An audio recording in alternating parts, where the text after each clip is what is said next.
mafatsheng a sele e tla bulelwa.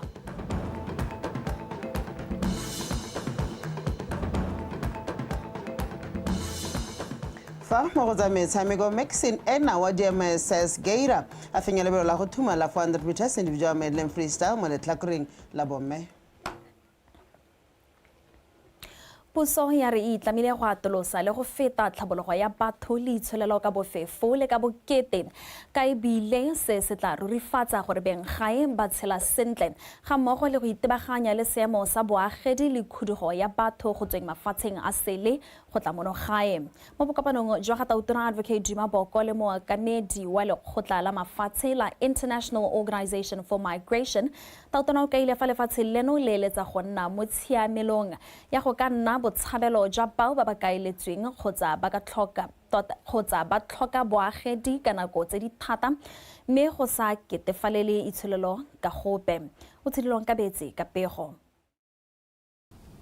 I have said we believe, the whole country understands, that Botswana will be both a haven and a gateway. Poverty is a violation of human rights.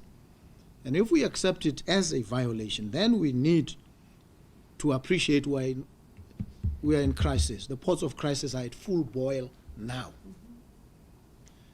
And we need to engage in interventions that appreciate the enormity and the urgency of the situation. We have the challenge to transform Botswana and transform Botswana very quickly for the people of this country and for others that will now take advantage of the fact that we are a haven. And we must truly be a haven. Those who are displaced by violence, whatever issues, must be able to find some compassion, some support, even at the most rudimentary level. Baemedi ba mafatshe a South Sudan, Germany le Ukraine mo Botswana le bone ba ne ba ipega ko ofising ya ga Tautona Boko. Mafatshe a Botswana le South Sudan a godisitse botsalano le tirisano mmogo ya one mo dintlheng tse di farologaneng mme lefatshe la South Sudan le lebogela se mmogo le kemonokeng e le ya kolang mo lefatsheng la Botswana. Tautona Boko ka ile fa eletsa gore mafatshe a tolose tirisano mmogo mo mererong ya tsa temothuo ka ebile lefatshe leno le na le bokgoni mo go tsa go dira melemo ya leruo fa la South Sudan le na le dipalopalo tsa leruo ebile le dira sentle mo temothuong. Lefatshe la Germany le ne la kgola la Botswana mo katlegong ya ditlhopho le puso e ntšha mme ebile le kaile fa le tla ya mala Botswana nokeng le go dirisana le lone mo mererong ya tsa papadi le peeletso. Lefatshe la Botswana le ne gape la kaya fa le eletsa go godisa le go nonotsha tirisano mmogo le la Ukraine ebile le dumela fa le ka ithuta go le gontsi mo go la Ukraine ka le dira bontle mo go tsa temo. We are looking forward to the stability of the country. And rest assured, Botswana was #1 in our list because we were the country that recognized South Sudan right from independence, and you gave us visa-free to enter Botswana from day one for independence. So we cherish that relation today, and we won't take it for granted. Germany stands ready indeed to cooperate with you and your government and to support you wherever you decide that you need us. And I'm also preparing, I hope that will be sooner rather than later, a trip of German companies coming to Botswana next year. We are working with our Chamber of Commerce. Our strong part is IT. Our strong part is education, and this is what we also plan to bring to the people of Botswana and teach them, starting with teachers, starting with state officials, provide them the solutions that we already applied in Ukraine and proved their efficiency. Tautona wa lefatshe la Zimbabwe re Emerson Mnangagwa yo ebile e leng modulasetilo wa lekgotla la SADC o gorogile mosong ono go diragatsa loeto la gagwe la ntlha la go etela ofisi kgolo ya SADC fa e sale a fiwa boeteledipele jwa lekgotla leo kwa phuthegong ya bo 40 ya baeteledipele ba mafatshe a SADC ka Phatwe kwa Harare. Jaaka e le tlwaelo modulasetilo wa SADC o solofetse go buisa baeteledipele le bodiredi kwa diofising tseo. Solofelo ke gore mo leetong le modulasetilo le Tautona Advocate Duma Boko ba rolelwe semmuso dikago tsa ofisi kgolo ya SADC mo boemong jwa baeteledipele ba mafatshe a maloko.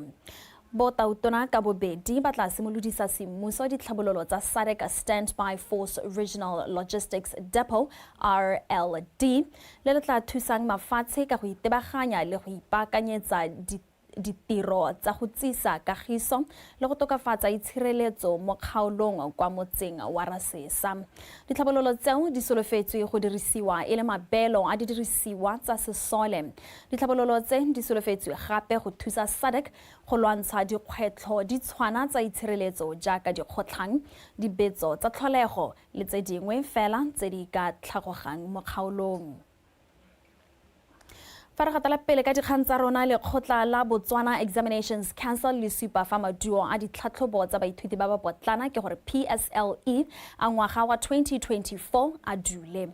Baithuti ba le 53,044 ba ne ba kwadile ditlhatlhobo tse mme go nnile le koketsego ya baithuti ba ba neng ba kwala ka palo ya 1.5% go tswa go la 52,266 ba ba kwadileng ka ngwaga wa 2023.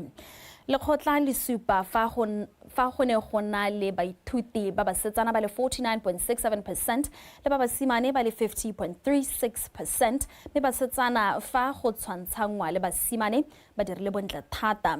Fa go lebelelwa baithuti botlhe ba ba neng ba kwala ditlhatlhobo tse go supilwe fa 99.80% ba tsere E mme bile a sa farologane thata le a ngwaga wa 2023 a 99.62%. Baithuti ba le 39 ba ne ba iponela U fa baithuti ba le 68 ba ne ba pasa sa pasa gotlhelele ka ba tsere X. Baithuti ba ba boneng maemo a itekanetseng e le grade C kgotsa kwa godimo ba oketsegile go tswa kwa go 72.00% ka 2023 go ya kwa go 73.20 monongwaga. Fa baithuti ba ba boneng A palo e oketsegile go tswa kwa go 20.30% ka 2023 go ya kwa go 21.10%. Mo godimo ga mo ba ba boneng B kgotsa kwa godimo ba oketsegile go tswa kwa go 38.10% go ya kwa go 40.30%. Ka kakaretso ditlhatlhobo tsa PSLE tsa ngwaga wa 2024 di supa gore baithuti ba ditlhatlhobo tse ba dirile botoka fa go tshwantshangwa le tsa ngwaga o fetileng. Mo go tse dingwe lephata la ditsha le temothuo le buletsi go rekwa ga merogo kwa ntle ga lefatshe leno ka dikarolo tse pedi. Thulaganyo e tla dirwa go ntse go rerisanwa le bana le seabe mo lefatsheng le kwa ntle. Karolo ya ntlha e simolola gompieno mme mo go yone go tla letlelelwa go tsena ga merogo ya losika la digwere e tshwana dipotata, turmeric, broccoli, eggplant le tse dingwe. Mo karolong ya bobedi e go kaiwang e tla simolola ngwaga o tlang kgwedi ya Moranang e rogwa go tla letlelelwa go tsena ga mehuta ya merogo go akaretsa merogo ya medi, beetroot le ditapole, lettuce, magapu le tse dingwe.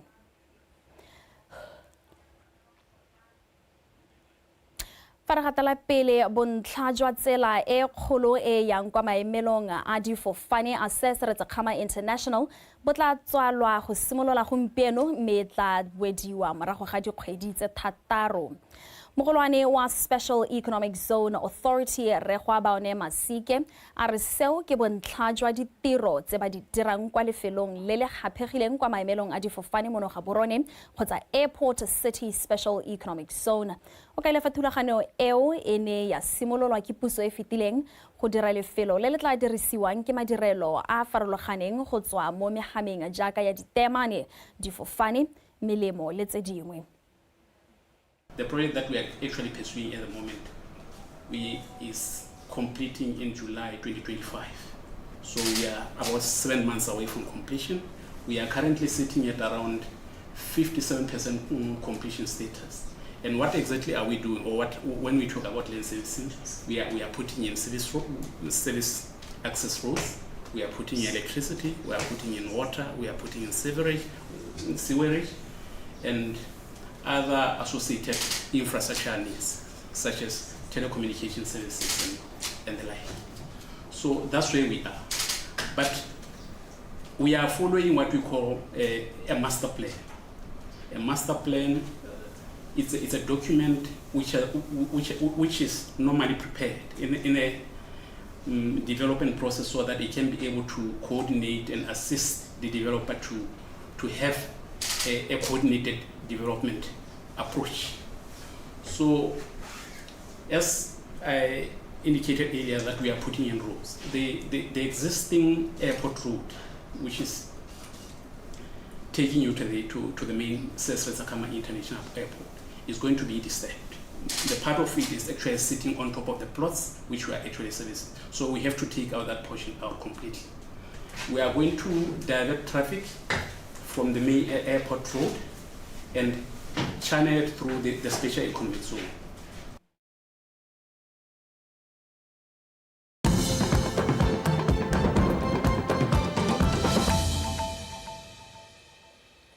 Fa re tswelela ka dikgang tsa rona, bana le bogole ba kopa puso le dikgwebo tse di ikemetseng go ba akaretsa mo itsholelong ka go ba thapa ka dipalo tse di kwa godimo le go ba fa tota le fa go abiwa ditiro tsa setšhaba. Fa ba bua kwa letsatsing la go ipelela bana le bogole le le segetsweng fa thoko ke lekgotla la ditšhaba, ba kaile fa bana le bokgoni ebile bana le tshwanelo ya go akola meamuso ya lefatshe leno jaaka botlhe. A re utlwa Bethany Mando. Bana le bogole ka go harologana go rala le lehatshe leno ba kopane mo Francistown go tla go bua ka dikgang tse di ba amang. Jaaka letsatsi le thomilwe semmuso ke lekgotla la ditšhaba ka ngwaga wa 1992, bana le bogole ba re ditshwanelo tsa bone, boleng jwa botsogo le tsholelo ya bone di tshwanetse tsa tsewa tsia. Mme challenge ye re nang le yone re le bana le bogole go tla mo dikgwebong tha ile gore bangwe ba rona ba na le di-company ga re setse re tseneletse mo maneneong kampo re tseneletse mo ditšhandareng ithalang ka re ga re fenye ka mabaka a e leng gore ga re itse re ka goreng. What does an inclusive future look like? Gone mme e sa go ya keretsang bote ke entseng jang. Ke batla go tlhalosa gore ke sa go ya keretsang bana le bogole go akola thuto, ditiro le ditlamelo tsa botsogo tsa boleng. Employment and healthcare. BOTSWANA Council for Disabled ba patalagane le ba United Nations Democracy Fund ba mo letsholong la go ruta le go bereka le makalana a puso at district level in 10 districts. Ebile re tsere di district tse leng gore ditlamelo ga di yo gotlhelele teng. We are going to be working intensively with these districts for the next 2 years. Gore e re kgaogana le bone kampo re boela morago. Di komiti tsa bana le bogole mo dikgaolong tseo di be di tshela. Mothusa tona wa ofisi ya Gatautona mme maipilo mo Phuthing a re dikgang tsa bana le bogole di gaufi le pelo ya gagwe ka jalo go tla nna mothofo go ba tlamela. We want to now raise up and groom persons or people living or different. Re batla go rutuntsha bana le bogole go nna baeteledipele ba kamoso gore ba kgone go nna le lentswe mo ditshwetsong tse di ba amang. Each and every single decision-making position and sphere in this country. This year, we are commemorating this when Botswana had just approved. Pilela letsatsi la monongwaga puso e sena go dira molao o sireletsang ditshwanelo tsa bana le bogole wa ngwaga wa 2024. Yes, to active participation of persons with disabilities in our different sectors of the economy.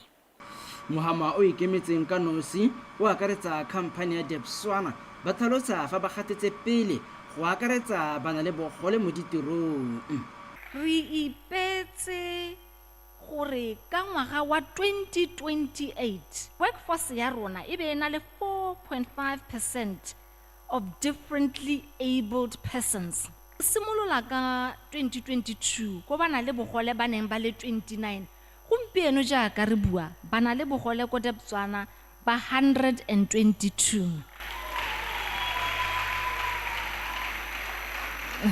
Se ke mosepele o e leng gore re santse re o tsamaya ga re a felela gonefa. Letsatsi la monongwaga le ne le ipelelwa ka sethogo se se reng go godisa le go tlotlomatsa boeteledipele jwa bana le bogole mo mererong e e akaretsang bothe go aga isago ya sennela ruri. Bethany Manto, BTV News, Francistown. Balphata la bong mo motseng wa Kasane ba ne ba dirile moletlo go tswala malatsi a 16 kgatlhanong le kgokgontsho ya bong. Moletlo o simolotseng ka mogwanto kgatlhanong le go dirisiwa botlhatswa ga bana ba basetsana o ne o diretswe go rotloetsa setšhaba go lwantsha kgokgontsho ya bong mo kgaolong ya Chobe.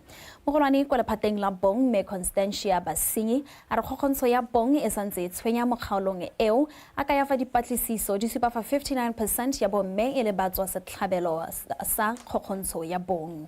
Boeteledipele jwa motse bo supile fa ba tshwentswe ke go anama ga kgokgontsho e mo kgaolong mme ba itlamile go etelela pele ntwa kgatlhanong le seruse. Setšhaba se ne sa rotloediwa go bega dikgang tsa kgokgontsho ya bong go kaiwa ga fa go sireletsa ba dira molato go ka se ba tswele mosola. Re le kgaolo ya Chobe re santsane re babaletswe thata ke dikgang tsa kgokgontsho. Mo studying se se dirilweng sa 2018 ka gore ke sone sa bohelo se dirwa batsadi go ne go supa gore re le Chobe kgaolo ya rona ya Chobe ke rona ba ileng gore re eteletse pele mo dikganyeng tsa kgokgontsho ya bomme mo gore 59% ya bomme kwano ne ba supa gore ba kgokgontshiwa ka mantswe a mangwe ha bomme re le bararo a ka rentse yana ha mongwe wa rona wa kgokgontshiwa bongwe mo borarong jwa bomme go ra gore ba tshelela mo kgokgontshong se sa re gore borre ga ba kgokgontshiwe borre ba kgokgontshiwa mme dipalo tsa bone tsone di supa gore di kotasa ka 21% batsadi. Ke ratile thata thulaganyo e ka le ba ka hela le ngwana la ba gaetso ntse re tlhasetse batho ba borre ba re sologelang gore ba bo ba re sireletsa ke bone jaanong ba hetogileng ditau mo go rona. Selo se sa tshwenya ka gore le ha re ha thogane re itsela gore ha lena le rre mo lapeng ga le kitla le tlhaselwa ke sepe a ke jaanong ga re sentse le mo diphukeng tsa ga rre eneo e be nna ene o le thasela jaanong dikgantse ba gaetsho ga di re ke se di welang ke sentse ke le mokhanselara o nkga stashi jana ke a go ema kgathanong le dikgang tsa go nna jana.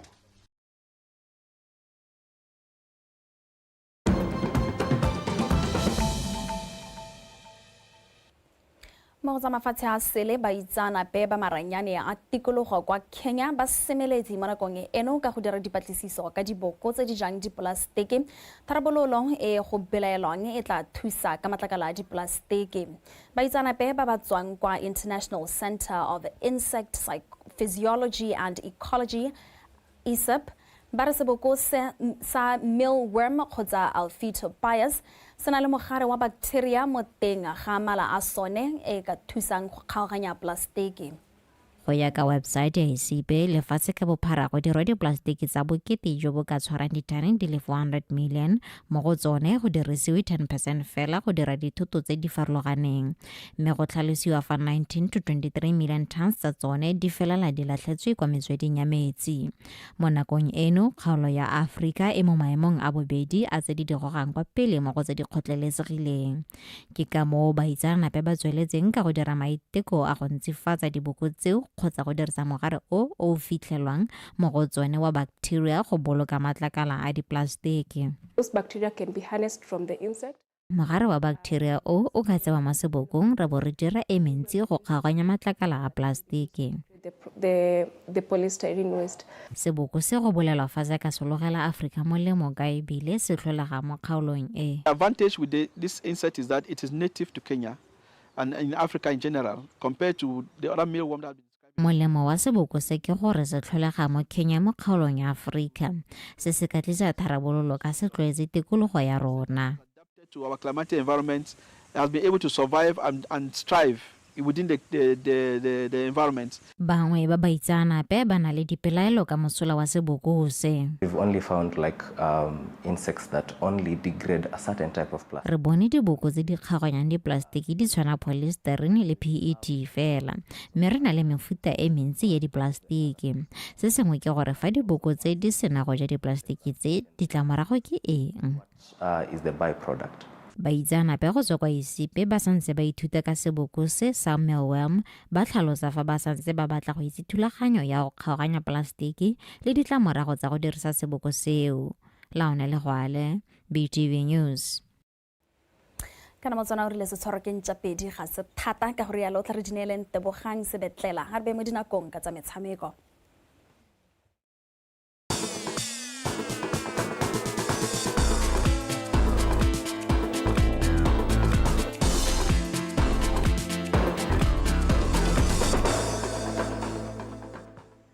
Tlago go leboge wena Lucia Ramasu motsona etshong ka mogala ka dikgang tsa metshameko ke bidiwang Tebogang Sebetlela.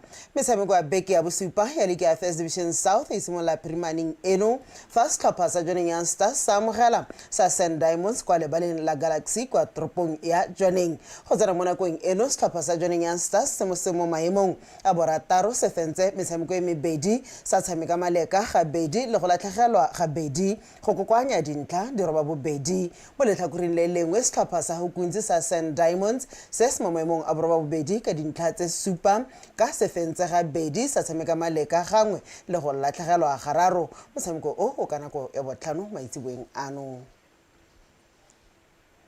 Fa re tswelela batshameki ba Afrika Borwa Tamika Van S le Wayden Brown ke bone ba fenyi ba kgaisano ya motshameko wa table tennis ya Commonwealth Youth Under 13 Championships morago ga go fenya 3 love mo tikologong ya makgaola kgang a basimane le basetsana. Kgaisano eo e ne e tshegeditswe ke lefatshe la Botswana kwa ba Busi Hall mono Gaborone a rutle segofatso malepa. Samko ya gagwe entle ka go fenya phofolo 3 love wa 11-4, 11-5, 11-7 go fetoga mampudi wa letlhakore la basetsana. Motshameki wa mono gae Butla Monkele o na gapelwa ntle ke phofolo mo se ka makgaola kganyeng a mangwe ka dintlha di le tharo go tsepedi go iponela seetsele sa bronze le seema Dendika wa Afrika Borwa. Ikutlwa ke le motlotlo thata ka phenyo ya me go bereka ka thata ga me mo ikatisong ya me o itse bokoa jwa me mme ka dinako tse dingwe ke felela ke dira diphoso tse dintsi ka jalo go thata go leka go baakanya diphoso tsa me fa ke tshameka le ene. Mo letlhakore la basimane Wayden Brown o ne a fetoga go nna mmampudi morago ga go padimola morwa rragwe Rupert Bester ka dintlha tse tharo go e le nngwe tsa 11-4, 7-11, 12-10 le 15-13. Re neile lokore wa monogae le Moses Chikalu wa Namibia ba tsere maemo a boraro morago ga go kgapelwa nte mo metshamekong ya sekamakgaola kgang. I'm happy because I win. Ke itumelela gore ke fentse ke maketse ka ntlha ya ntlafatso e ke e bone mo metshamekong ya me ke ne ka palelwa ke go tshameka dikgwele tsa gagwe tse di motlhofo. Kgaisano e ne ngokile mafatshe a Botswana, Namibia, South Africa le Zimbabwe mme tsenetswe ke batshameki ba le 31. The hosting of this tournament, the major challenge was the venue. Mo go rulaganyetseng metshameko e re na ra lebaganwa ke kgwetlho ya lefelo la go tshwarela dikgaisano. Re ne re ikaegile ka tshwaragano magareng ga mokgatlho le Botho University. Go ne ga diragala gore ntlolegalagala e tlhokagale ka motsotso ya bofelo ka ntlha ya ditlhatlhobo tse di kwalwang. Le fa go ntse jalo re leboga thata ga Gaborone City Council ka ba Busi Hall e re dirisang go katisa bana ba rona ba bontle le ithuteng. Le fa re ne re lebagane ke mathata a mogote re dirile gotlhe mo re neng re ka go kgona go laola seemo. But we did all that we could and there was great competition. We are happy for such support. A facility like this one. lekgotla la Botswana Table Tennis Association kgotsa BTTA le tla tswelela le tshegetsa kgaisano e nngwe gape ya Region 5 Youth Under 15 ka Labotlhano e le nngwe ya dikgaisano tse lekgotla le di garelang ngwaga ka tsone. Tshegofatso Malepa, PTV Sport, Gaborone. Mo metshamekong ya Botswana Swimming Championships e tshamekwang beke eno kwa University ya Botswana, Maxine Egna wa setlhopha sa monoge sa DMSS Gator ke ene mofenyi wa lebelo la go thuma la 400 meters individual medley freestyle mo letlhakoreng la bomme fa Khalil Seti a fentse lebelo leo mo letlhakoreng la borre. Go rata moeng wa latela. Maximo ya ileng motshameki wa di-Olympic o sa latswa itlhomile kwa pele mo lebelong leo a sa fe baagisanye ka ene sebaka sa go ka mo feta mme a tswelela jalo ka go dira bontle a felela a fenya lebelelo ka nako ya 4 minutes 49 seconds mme se se supa wetse ko tlase fa go tshwantshangwa le nako ya gago e fetileng ya 4 minutes 37 seconds. Ona longwa serota mo lebelong leo ke Nonzintaba Masia Moyo wa Bulawayo Amateur Swimming Association ka nako ya 5 minutes 13 seconds fa maemo a boraro a tserwe ke Amaru Ditlhong wa DMSS Gators ka nako ya 5 minutes 24 seconds. Mo letlhakoreng la borre Kailal Sith o na kgaphisa balekane nae sethitho a ba sia mo go utlwalang a ba felela gapa lebelo leo ka nako ya 5 minutes 16 seconds. Maemo a bobedi a tsawa ke Nathan Setso ka 5 minutes 21 seconds fa maemo a boraro a tserwe ke ya Saf Gamroad. Bafenyi botlhe kwa dikgaisanong ba ne ba supa fa ba itumeletse diphenyo tsa bone ba tlhalosa fa dikgaisano tsa mohuta o di ba thusa go gola mo metshamekong wa bone. Lebelo la 400 meters ke lebelo le ke le ratang thata. Ke ne ke na le dingwaga tse pedi ke sa le dire le fa gone ke sa itumelela nako ya me mme ke lekile ka bojotlhe jwa me. It was a very tough event. It's considered one of the hardest events in swimming. E ne lebelo le le bokete. Fa ke ne ke tsana mo lebelong ke ne ke tsaya gore ke ipaakantse mme ka lemoga fa ke gaisana le batho ba ba mashetla mme gone ke itumeletse maduo. By about 5 seconds, but I was up against some really stiff competition and they really helped push me towards the end of this race.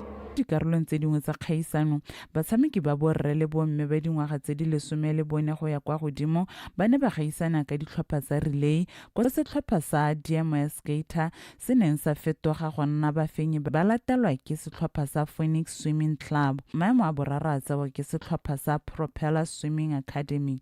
Dikgaisano di solofetse go tswelela go fitlhelela ka Sontaga. Go rata moeng PTV Sport Gaborone. Duela fela ka tseleng jalo dikgang tsa rona tsa metshameko tsa nako ya boraro fela Lucia ye me sentle go tswella le thulaganyo.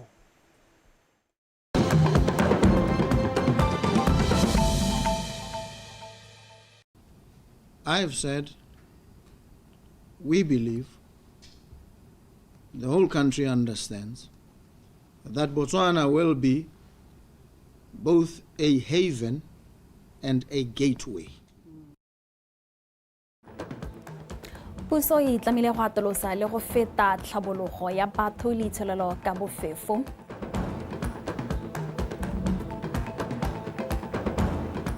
Theko ya merogo le maungo go tswa kwa mafatsheng a sele e tla bulelwa.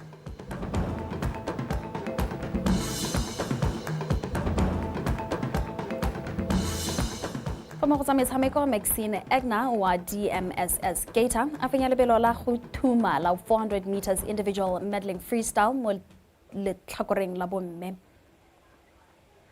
Motswana wetso tsa oraye re di garela ka tselentseng jalo tla re lekole kgaolo ya SADC mo thulaganyong ya Eye on SADC.